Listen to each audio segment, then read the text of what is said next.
And we already have with us Mr. Praveen Kulkarni, who is our next speaker. He's the Country Manager Sales, Cyber Resilience with Micro Focus India, and will be elaborating and talking to all of our delegates about cyber resiliency. So I'm going to very quickly hand it over to Mr. Kulkarni to take his talk further. Thank you.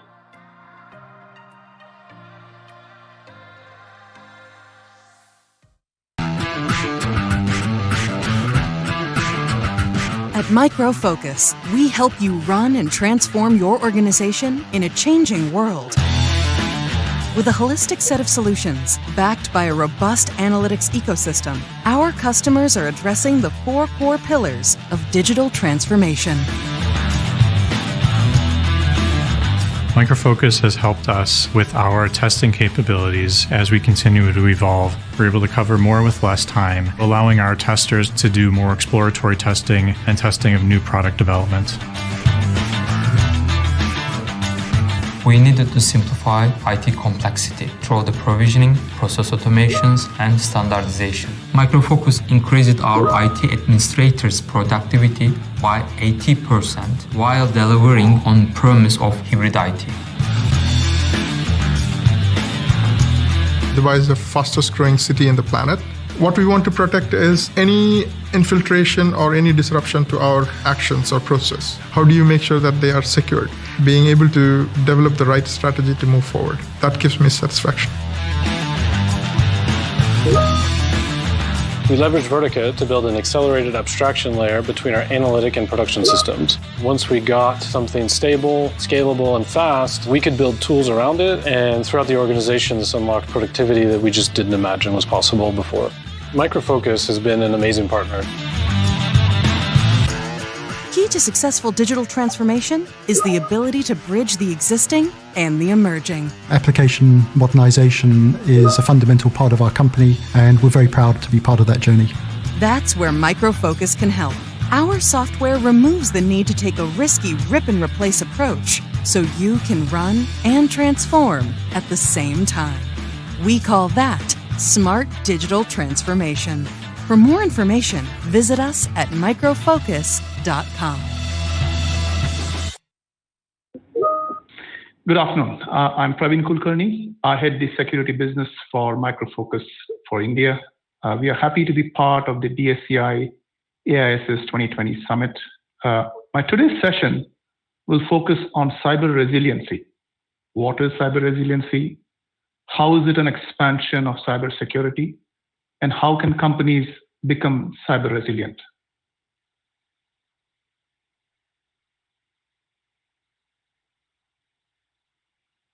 Well, see, the growth of users and connected devices over the last 2 decades is staggering, right? We are now presently close to around 4.6 billion users. And this is only growing by the day. Some predictions indicate that we will add another billion or over users over the next 5 years.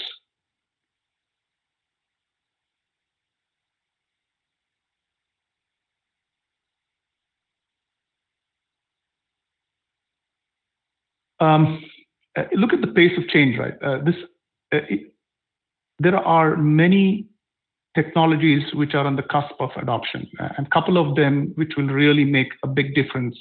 One is 5G, and the second is the exponential growth of IoT implementations, right? So, as I said, exciting new applications are on the verge of going mainstream. These could be things that you see in the news pretty much every day: connected vehicles, autonomous cars, smart cities, smart education, and smart healthcare have pretty much started becoming mainstream as we talk. Smart agriculture. There's a lot of them which are on the cusp of on adoption becoming mainstream.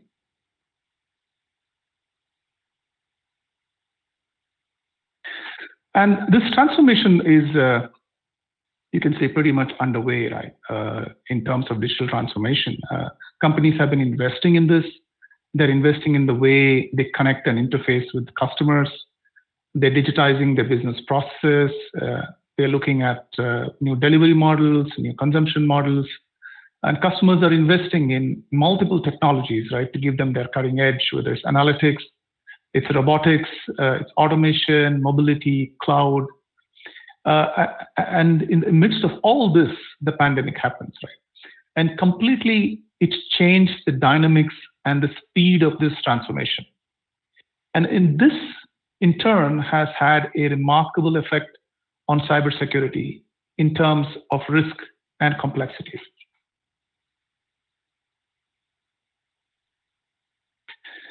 Well, in the past, when you look at security, it was always managed by a defined perimeter.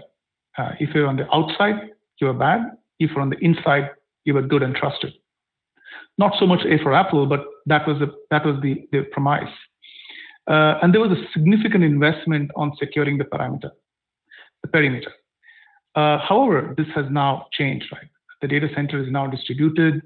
Most applications are now on the cloud. Users are all remote.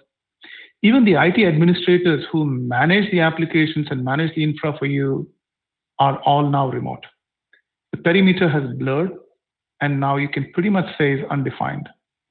The attack surface has changed and pretty much increased exponentially.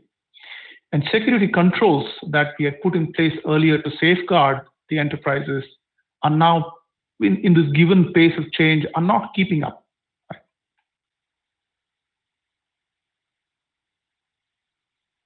So in this rapidly changing context of 2020, we have to assume that the ever-expanding attack surface, we have to assume that there will be vulnerabilities, and we have to assume that these can and will be exploited. And we've seen it happen over and over, right? Pretty much you'll see in the news every week, every 15 days, there is a breach, there are systems coming down, there are compromises that are happening. So you can pretty much say that the attacks will pretty much be given. So what we need to have now our own new normal. And so what we're seeing is an extension of security to resiliency.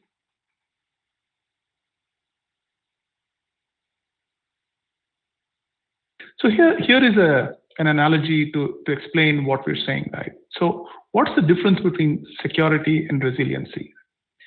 I'm giving an example with respect to the pandemic that we are all now facing, and we're living this pretty much. It's the 10th month, right? Security is like wearing a mask or taking other precautions to reduce your risk of being infected. Whereas resiliency is having been infected, how do you fight through it and how do you return to good health? The analogy is that of a body's immune system, right? The human body has a powerful immune system and provides the necessary defense, right? So when you have an infection, whether it's a viral or a bacterial infection, you have a T cells and B cells which kick on, and the T cells pretty much scan and figure out what the pathogen is, and then your B cells and your antibodies go and sort of kill those, whether it's a viral or a bacterial attack, and then your body recovers and maintains a healthy state. The body has a self-repair system in place, right, which will help you recover from illness and injury.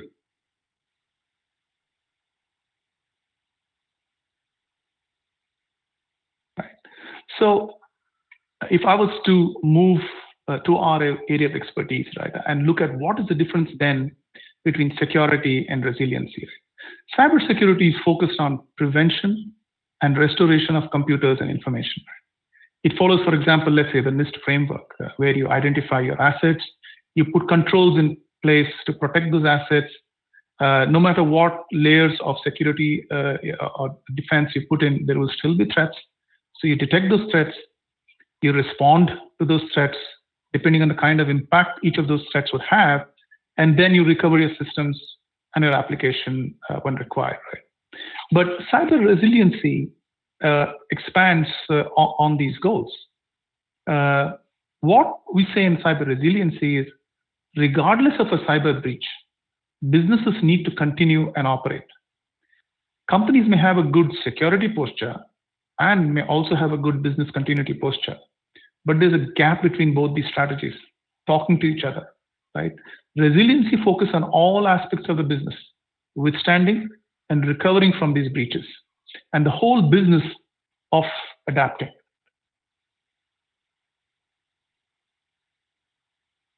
So, right, cyber resiliency, as I said, anticipates breaches.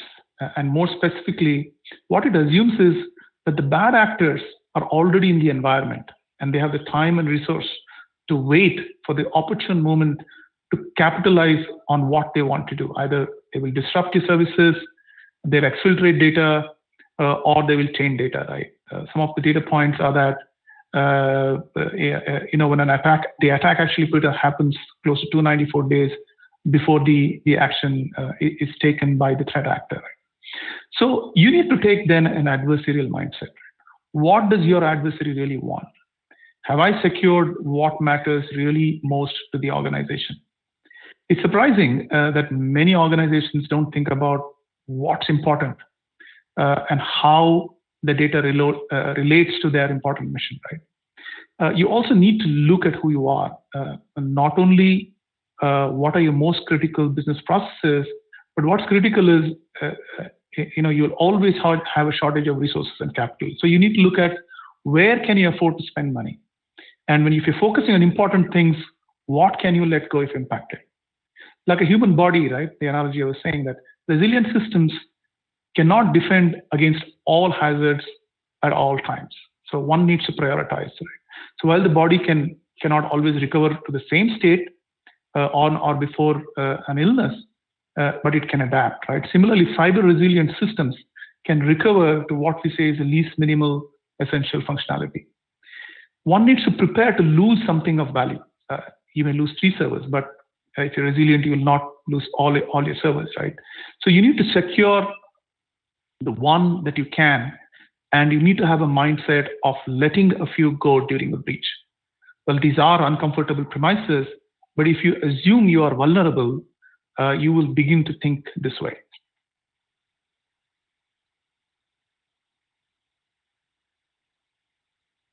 So this means that you need to think beyond what traditionally in cybersecurity people talk about, the cyber kill chain, right?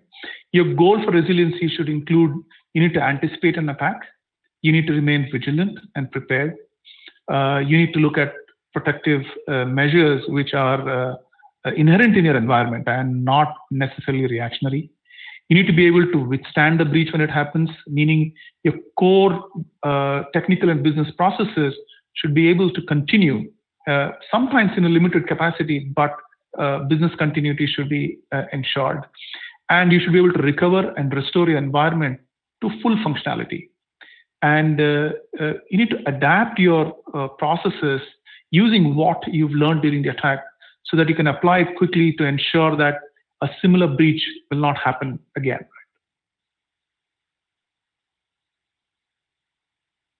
So you need to develop a cyber resiliency strategy and methodology, mapping your goals to specific security measures you're going to take. It could be protecting your most important assets, detecting and understanding what is happening in your environment. You should be able to wade through the noise and really look at insight into what your truly anomalous activity are. You need to look at data, act on concrete data, and need to respond to events as they are occurring, right? You respond in real time. And you need to be able to evolve and strengthen your security posture against both known and unknown threats.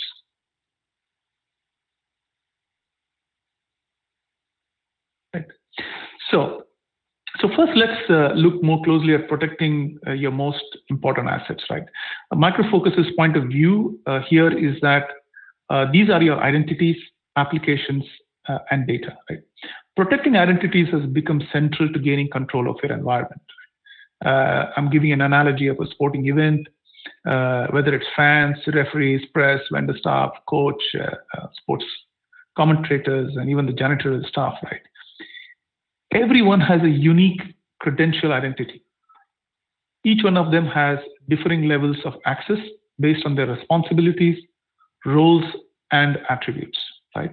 This is just the way you would do in any organization. And the new paradigm of digital access is leading to a model of zero trust. And zero trust is based on the idea that no access request should be automatically trusted but rather that the user or the device or the thing requesting it should be verified, and the access should purely be limited to their role. That's where the rule of least privilege comes in. Zero Trust has a potential to limit your threat actors. Micro Focus NetIQ solution helps you implement a Zero Trust environment in your companies. It has a comprehensive identity and access management solution. It covers identity management, identity governance, access management, multi-factor authentication, single sign-on, privileged access manager, and much, much more, right? All this is built to ensure that every entity in your organization is identified and authenticated, every access is authorized, and every action is audited. Information governance, risk-based access control, risk-based step-up authentication, and PAM all build in the cyber resiliency into your Zero Trust. The second is applications. Right? As identities have increased, so have applications. Right? There is a tremendous pressure to get features to market and address customer demands, right? Resulting pretty much in a tsunami of apps. And what's important is all of this are happening in a compressed cycle of application development and release timelines. Right? Two is with the movement to DevOps and to a cycle of constant updates and releases. Organizations have a tough time keeping up with enforcing testing procedures. And now quite a bit of the security testing is outsourced, and developers use third-party and open source code, and this opens them up to vulnerabilities. Right? According to NIST, after an application is released, it costs 30 times more to fix an issue than at the coding or design phase. Micro Focus 45 again here helps developers build secure software fast with an application security platform that pretty much automates testing. It helps you quickly detect and resolve issues. Right? The primary goal is to enable developers release code faster and securely. Right? So we have a static code analyzer, which is primarily for analyzing source code. Web Inspect, which is dynamic testing. It analyzes applications in their running state and simulates attacks against an application to find vulnerabilities. We have Fortify on Demand, where we offer SaaS, DaaS, and MAST as a service. We have software composition analysis with our integration with Sonatype. We can help you scan open source. And we have Application Defender. This is a real-time protection and monitoring from attacks on running application, and that's how you build cyber resiliency in application security. The next comes data and the explosion of data, right? So this is another big spike that we're seeing in the volume and variety of data, right? So how can this be? How can an explosion of data? How do you control and protect this? So one way is that you can apply data-centric security, where you anticipate attempts on unauthorized access and withstand these attempts, right? You can look at end-to-end data-centric protection technology, where you embed protection into the data, and it protects pretty much wherever the data goes in your hybrid IT deployment. It could be protected in use, in transit, and at rest. So if you look at the Micro Focus portfolio, we have Voltage, which is secure data, secure mail, and Smart Cipher. Secure data protects your structured data, neutralizes data breaches by making the data worthless to an attacker. So whether you have a payment ecosystem, you have storage, or big data analytics, Voltage secure data protects you there. Secure mail, this provides end-to-end email encryption for desktop, cloud, and mobile. It pretty much keeps your PII and PHI information secure and private. And Smart Cipher, it helps you protect your unstructured data and provides you persistent file encryption. Right. With this, you would still need to have a strong backup and archiving solution in place. Now, so as I said earlier, no matter what the layers of security you build in, one still needs to anticipate an attack. And here's when a next-gen SOC comes into place. Most sophisticated SIM systems that are presently deployed do have challenges, right? Most companies find it hard to keep up with the volume of security data being generated. SOCs have multiple security tools. The threat landscape is changing.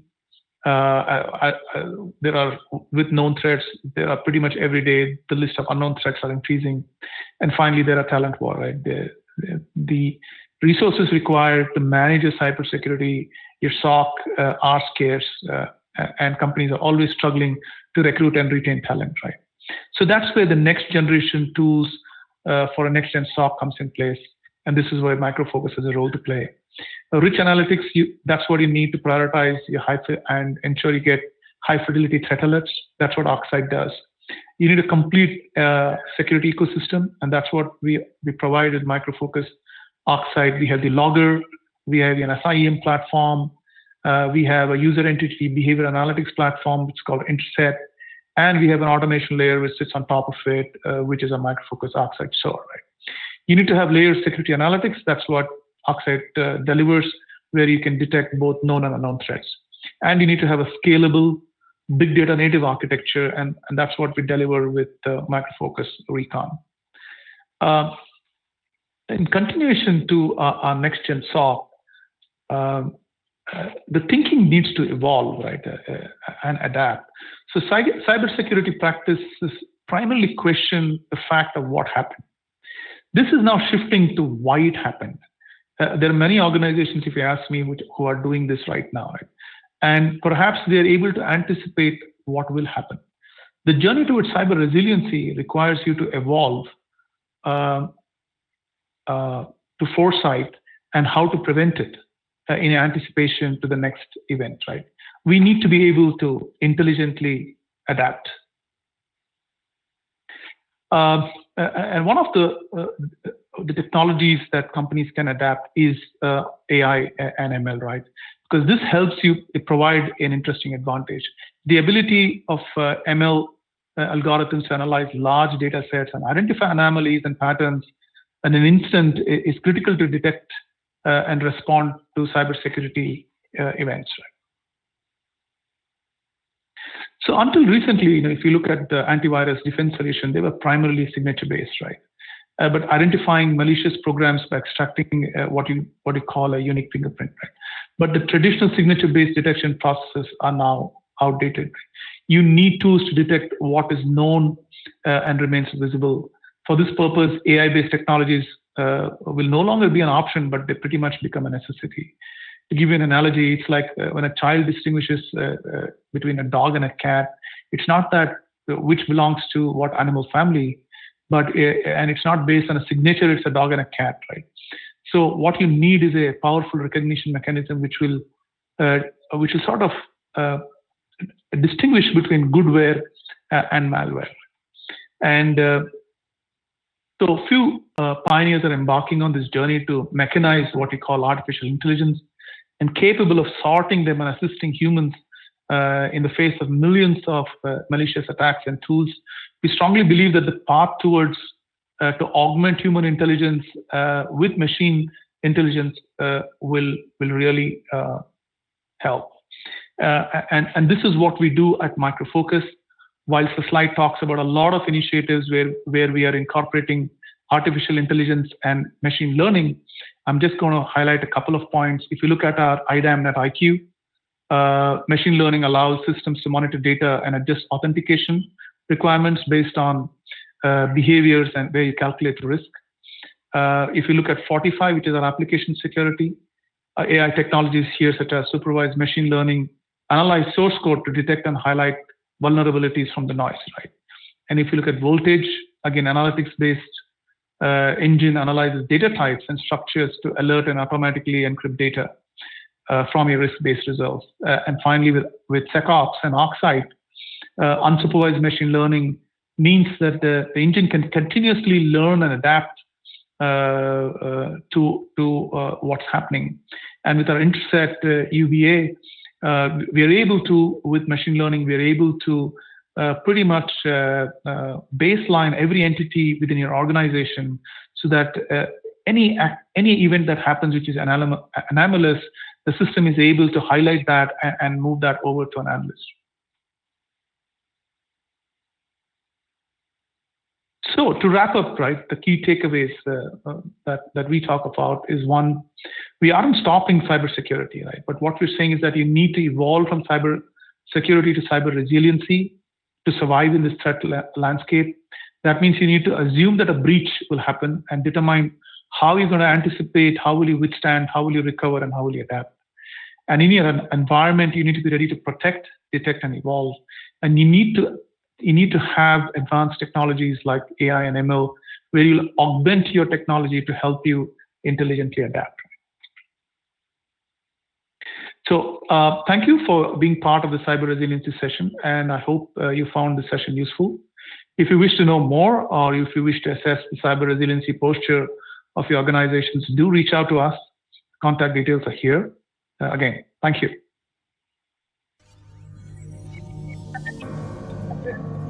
Yeah, thank you very much, Mr. Kulkarni.